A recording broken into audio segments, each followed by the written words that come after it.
সাল্লাল্লাহু আলা মুহাম্মদ সাল্লাল্লাহু আলাইহি ওয়াসাল্লাম। ধর্মীয় মহাকালে আদম আলাইহিসসালাম প্রথম মানুষ ও নবী।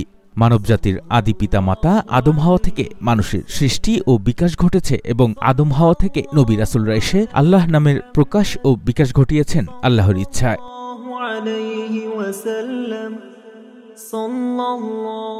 নবী রাসূলরা সার্বক্ষণিকভাবে আল্লাহতে মজে থাকেন।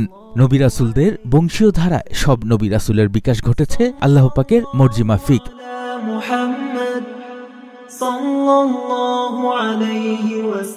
সূরা আলে ইমরানের ৩৩ নম্বর আয়াতে দেখা যাচ্ছে আল্লাহ পাক সমগ্র সৃষ্টির উপর নবী এবং নবী বংশকে শ্রেষ্ঠত্ব দিয়েছেন। আল্লাহর সৃষ্টি বেহেশত ও ফেরেশতাদের চেয়েও নবী বংশধররা শ্রেষ্ঠ বা মর্যাদাবান। বর্তমান সময়ে তেমনি একজন মর্যাদা সম্পন্ন ব্যক্তি নবী করিম সাল্লাল্লাহু আলাইহি সাল্লামের ৪৩তম বংশধর আওলাদে রাসূল সৈয়দ শাইখ নাসির বিল্লাহ আল মাক্কি। শুক্রবার দুপুরে হেলিকপ্টার যোগে সিরাজগঞ্জের শাহজাদপুরে চর কৈজুরিতে দারুল উলুম মোশাররফিয়া কওমিয়া মাদ্রাসা প্রাঙ্গণে বিশেষ দাওয়াতে আসেন বরকতময় পবিত্র ভূমি মক্কা মুকাররমার অধিবাসী হযরত মুহাম্মদ সাল্লাল্লাহু আলাইহি সাল্লামের ৪৩তম এই বংশধর। সাল্লাল্লাহু আলাইহি ওয়াসাল্লাম। সাল্লাল্লাহু আলা মুহাম্মদ সাল্লাল্লাহু আলাইহি ওয়াসাল্লাম। উক্ত মাহফিলে যোগ দিয়ে তিনি ধর্মপ্রাণ মুসল্লিদের উদ্দেশ্যে বিশেষ বয়ান পেশ করেন। পরে তার ইমামতিতে জুমার নামাজ অনুষ্ঠিত হয় এবং নামাজ শেষে বিশেষ মোনাজাত পরিচালনা করেন আওলাদে রাসূল সৈয়দ শাইখ নাসির বিল্লাহ আল মাক্কি। বিশেষ এই মোনাজাতে বিশ্ব উম্মাহ সহ সকলের মঙ্গল কামনা করা হয়। لا يكفي عن ما في قلوبنا وقلوبكم من المحبة. মেহমান বলেন যে আমি যত লম্বা চূড়া বয়ানই করতে থাকি, বয়ান করতেই থাকি, তা আপনাদের দিলের মধ্যে এই মহব্বতের আর ভরপুর। আলহামদুলিল্লাহ الذي جعل من سنة شكره المزيد لئن شكرتم لأزيدنكم فنقول بولن الحمد لله الحمد لله। এখনো পর্যন্ত মুসলমানরা এক দেশের মুসলমান অপর মুসলমানদেরকে মহব্বত تبارك وتعالى ومن يبتغي غير الاسلام دينا فلن يقبل যে ব্যক্তি ইসলামকে ব্যতীত অন্য فلذلك الاسلام الى خير وبكم الى الخير ارحم الراحمين لا اله الا انت سبحانك انا كنا من الظالمين يا حي। এ সময় তাকে এক নজর দেখার জন্য হাজার হাজার ধর্মপ্রাণ মুসল্লি মাদ্রাসা প্রাঙ্গণে উপস্থিত হয় এবং তার বয়ান শুনে ও তার ইমামতিতে নামাজ আদায় করতে পেরে উচ্ছ্বাস প্রকাশ করেন।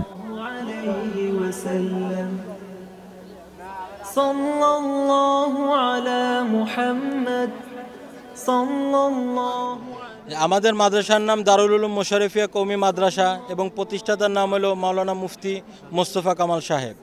আর আমি হলো এই মাদ্রাসার হলো নাইবে মুহতামিম, আমার নাম হলো মাওলানা সাদ হাসান। এবং আমাদের এটা করার উদ্দেশ্য হলো নবী করিম সাল্লাল্লাহু আলাইহি সাল্লাম উনি হলো ৪৩তম হলো বংশধর। যেহেতু আমরা নবীকে পাই নাই, ওনার বংশধরকে পেয়েছি, এই জন্য আমাদের ভিতরে এই উল্লাস বা এই খুশি একটা মহর। এবং ওনার আশাতে আমাদের এলাকায় আল্লাহ তাআলার পক্ষ থেকে রহমত নাজিল হবে, এটাই হলো আমাদের হলো উদ্দেশ্য এবং মাকসাদ। আমাদের সৌভাগ্য যে আমরা আল্লাহ তাআলা আমাদের তার পিছনে নামাজ পড়ার তৌফিক দান করলেন। এই অত্র এলাকার মুসলমান যত হাজার হাজার মুসলমান একত্রিত হয়েছিল এই ওনার পিছনে ওসিলায়, এটা আমাদের বহুত সৌভাগ্যশালী ব্যাপার এই এলাকার মানুষের তুলনায়। তো এখানে আসার কারণে আল্লাহ তাআলা আমাদেরকে বহুত সৌভাগ্যশালী তার পিছনে নামাজ পড়লাম। আল্লাহ তাআলা আমরা হিদায়াত চাই, আমাদের আল্লাহ হিদায়াত দান করুক। নবীর আল্লাহদের ওসিলা করে আমাদেরকে আল্লাহ তাআলা হিদায়াত দেয়, আমরা প্রত্যেকটা মুসলমান যেন হিদায়াত প্রাপ্ত হয়ে যাই, আল্লাহ নবীর তরিকার উপর জীবনযাপন করতে পারি, এটাই আমাদের সবচেয়ে বড় কথা আর কি, আর বেশি কোনো কথা নাই।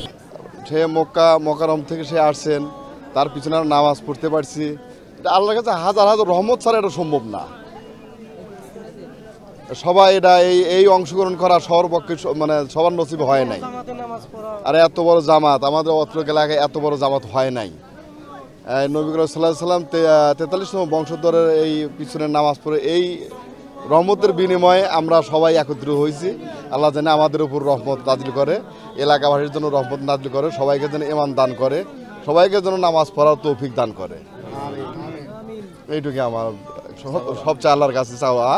যে তার পিছে আমরা নামাজ পড়ার সুযোগটা পাইছি। যে আমরা যে নামাজ পড়তে পারবো, আল্লাহর রাসূলের সাথে যে আমরা নামাজ পড়তে পারবো, এটা প্রশ্নই আসছিল না স্যার। আমার খুব ভালো লাগলো নামাজ পড়তে, বুঝছেন। তার হাজার হাজার শুকরিয়া আদায় জানাই, তাকে আল্লাহ হাজার হাজার শুকরিয়া করুক। তার মধ্যে আমার বলার মতো না কিছু নাই। তা আসসালামু আলাইকুম। তার ভালো লাগলো, পিছনে নামাজ পড়লাম দেখে এই কারণে ভালো লাগলো। তার পিছনে যে নামাজ পড়তে পারবো তার কোনো প্রশ্নই আসলো না, তার পিছনে আমি নামাজ পড়বো। আমি অনেক দূর তো হয়েছি নামাজ পড়তে, আমার বাড়ি এই জামিরাতা। আমি এই জায়গাতে এই গাড়ি ঠেলে নামাজ পড়তে আইছি এর পিছনে। আমার যে এতটা ভালো লাগলো, আমি বাসায় বসে পারতেছি না, খুব ভালো লাগলো। আমি জানি হাজার হাজার বার এর পিছনে আমি যদি নামাজ পড়তে পারি, মোস্তফা হুজুরের ওসিলায় জানি আসে, তার পিছনে আরও নামাজ পড়বো আল্লাহর রাসূলের পিছনে। সিরাজগঞ্জের এই প্রত্যন্ত অঞ্চলের ধর্মপ্রাণ মুসল্লিদের জন্য বিশেষ এই আয়োজন করতে পেরে সার্থকতার কথা জানান আয়োজকেরা। অত্র গ্রামের নাম চরকৈজুরি, সাজাদপুরের অন্তর্গত। আমাদের মাদ্রাসার নাম দারুল উলুম মুশাররফিয়া কওমিয়া মাদ্রাসা। গ্রামের প্রত্যন্ত অঞ্চলে একটা প্রতিষ্ঠান। তো আমাদের হুজুর চেষ্টা করতেছে প্রতিষ্ঠানটাকে সামনে আগানোর জন্য। এবং আজকের মেহমান এই উপলক্ষে বিশেষ করে সৌদি আরব থেকে আল্লাহ রসুলের 43তম বংশধর সৈয়দ শাইখ নাসির বিল্লাহ আল মাক্কি দামাত বারাকাতুহু, মক্কা মুকাররমা সৌদি আরব, ওনাকে সেখান থেকে আমাদের মাঝে এখানে আনতেছেন। এই এলাকাবাসীর জন্য একটা গনিমত, একটা সুযোগ। এখানের অনেক মানুষ তারা হয়তো হজ করতে যাইতে পারে না, উমরা যাইতে পারে না, সৌদি যাইতে পারে না। তো আল্লাহ রসুলের বংশধর সেই হিসেবে আমাদের এখানে আসতেছে। এই জন্য এটাকে আমরা খুব অত্যন্ত ভালোভাবে এটাকে একটা সুবর্ণ গনিমত মনে করতেছি। আমরা সবাই খুবই আনন্দিত এবং এলাকাবাসী সবাই আনন্দিত আমাদের প্রতিষ্ঠানে এখানে আসতেছে। এবং এটা নিয়ে আগেও আসছে আর একজন হজরত মাইমুনা রাদিয়াল্লাহু তাআলা তার বংশধর এখানে আজকে। আর বিশেষ করে আজকেরটা হচ্ছে আমাদের শাইখ নাসির বিল্লাহ আল মাক্কি দামাত বারাকাতুহুম। তো আমরা জন্য সবাই খুবই আনন্দিত যেভাবে আসছে, এবং আমরা প্রত্যাশী ইনশাল্লাহ সামনে আরও ভালো ভালো এরকম বুজুর্গ যারা আছে তাদেরকে আমাদের প্রতিষ্ঠানে আনার জন্য। আসসালামু আলাইকুম রহমতুল্লাহ। আজকের যে আমাদের আয়োজন, এটা হচ্ছে আমাদের শাহাদাতপুর থানার কৈজুরি ইউনিয়নের উদ্যোগে যে আমাদের আয়োজন করা হয়েছে। মক্কা মুআজ্জামার অধিবাসী হুজুর সাল্লাল্লাহু আলাইহি ওয়াসাল্লামের 43তম বংশধর। আমরা নবী করিম সাল্লাল্লাহু আলাইহি ওয়াসাল্লামকে দেখি নাই, তার বংশধরকে দেখে আমাদের আত্মা যাতে শান্তি পায়, এই জন্য আমাদের আনা, এই জন্য আমাদের আশা এলাকার বাসীর পক্ষ থেকে। এবং ইঞ্জিনিয়ার মুস্তফা কামাল হাফিজাহুল্লাহ এর পক্ষ থেকে আমরা আয়োজন করা হয়েছে এই চরকরি মাদ্রাসার জন্য। আর আমাদের যা আশা, যে আকাঙ্ক্ষা ছিল এখানে যে 500 মানুষ হবে কিনা সন্দেহ ছিল, কিন্তু আমরা যে আশা করেছিলাম তার চেয়ে বেশি 5 থেকে 10 হাজার মানুষ ইনশাল্লাহ হয়েছে। এই জন্য আমরা তার আগমনে আমরা গর্বিত এবং আমরা খুশি এবং আনন্দ নিয়ে তার পাশে আমরা জুমার নামাজ পড়বো। এবং জুমার পূর্বে সেদিন বয়ান করবেন, জুমার নামাজ পড়বেন, জুমার নামাজের পরে বিশেষভাবে দোয়া করবেন। এই জন্য আমরা তার পাশে সবাই নামাজ পড়ার জন্য আমরা গর্বিত। আসসালামু আলাইকুম রহমতুল্লাহ। আজকে আমাদের এলাকার জন্য পরম সৌভাগ্যের বিষয় যে আমাদের প্রাণের রাসূল হুজুর সাল্লাল্লাহু আলাইহি ওয়াসাল্লাম বংশধর, যা আমরা জীবনে কল্পনা করি নাই, তা আজকে আমাদের এই কচুয়া মুশাররফিয়া কওমি মাদ্রাসার উদ্যোগে এখানে আল্লাহ তৌফিক দান করছে। আমরা সবাই তার সাথে মুসাফা করবো, দোয়া নিব, এই মাদ্রাসার উন্নতির জন্য দোয়া করবো, এলাকার জন্য দোয়া করবো, বাংলাদেশের জন্য দোয়া করবো। এটা বাংলাদেশে একটা গর্ব, কারণ এই আজ পর্যন্ত কোনো মাদ্রাসায় আনতে পারে নাই। এই উত্তরবঙ্গের মধ্যে আমরাই প্রথম।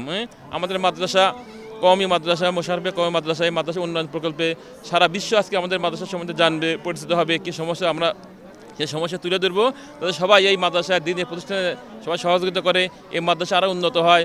এই মাদ্রাসা ওসিলা করে সারা দুনিয়াতে দিনের নিজাম চালু আল্লাহ তাআলা সেই তৌফিক দান করুক। দারুল উলুম মুশাররফিয়া হাফিজিয়া কওমি মাদ্রাসা একটা গ্রামের ভিতর মাদ্রাসা। তো এই মাদ্রাসার ভিতর মোহাম্মদ রাসূলুল্লাহ সাল্লাল্লাহু আলাইহি সাল্লামের আমরা সবাই দেখতে পারি নাই। মোহাম্মদ রাসূলুল্লাহ সাল্লাল্লাহু আলাইহি সাল্লামের 43তম বংশধর আসবে সরাসরি, তো আমরা সবাই দেখতে পারবো। সেই জন্য তো আমরা দেখার জন্য সবাই আসছি। শায়েখ মক্কার ইমাম শায়েখ নাসির বিল্লাহ আল মাক্কি, তো সে আসবে। তো আমরা সবাই ইনশাল্লাহ দোয়া করবো সে যেন আরও পরবর্তী আসে, তো তাকে আমরা সবাই স্বাগতম করব। আমরা অত্যন্ত একটা সৌভাগ্যবান মনে করতেছি যে আমাদের নবী হযরত মুহাম্মদ সাল্লাল্লাহু আলাইহি ওয়াসাল্লামের 43তম বংশধর একজন আল্লাহর ওলি হক্কানি আলেম আসতেছেন। আল্লাহর রহমত বরকত নিয়ে আসতেছেন। তা আমরা জানি যে আল্লাহর রহমতে ওনার ওখানে এখানে নামাজ পড়াবেন, জুমা নামাজ পড়াবেন, দোয়া করবেন, সমস্ত উম্মতে মুহাম্মাদের জন্য দোয়া করবেন, জানি খায়রে ফয়সালা হয়, আল্লাহ তাআলা হেদায়েতের জন্য আম করে দেয়। এটা আমাদের অত্যন্ত আমরা গর্বিত এবং একটা সৌভাগ্যের বিষয়। আমি দারুল উলুম মোশাররফিয়া মাদ্রাসার পুরাতন ওস্তাদ। আমাদের অনেক আশা ছিল, আমরা অনেক দিন ধরে মাগরিবের আগে আসরের পরে আল্লাহ তাআলার রসুল সাল্লাল্লাহু আলাইহি সাল্লামের যে কোনো বংশধরকে এখানে আমরা এনে এই এলাকার জন্য, মাদ্রাসার জন্য দোয়া করাবো। আল্লাহ তাআলা এই দোয়াকে কবুল করছেন, যেন এই দোয়ার উসিলা করে পুরা এলাকার প্রত্যেকটা ঘর ঘর থেকে আলেম হাফেজ তৈরি হয়, দিনের দায়ী তৈরি হয় এবং প্রত্যেকটা মা বোন পর্যন্ত দিনদার পরিবেশ পায়। এই আশা নিয়েই ওনাকে আনা। উনি এখনই আসতেছেন, ওইখানে নামবেন, আমাদের জন্য কিছু নসিহত করবেন, নামাজ পড়াবেন, এলাকার জন্য, মাদ্রাসার জন্য, ওস্তাদ ছাত্র সকলের জন্য দোয়া করবেন।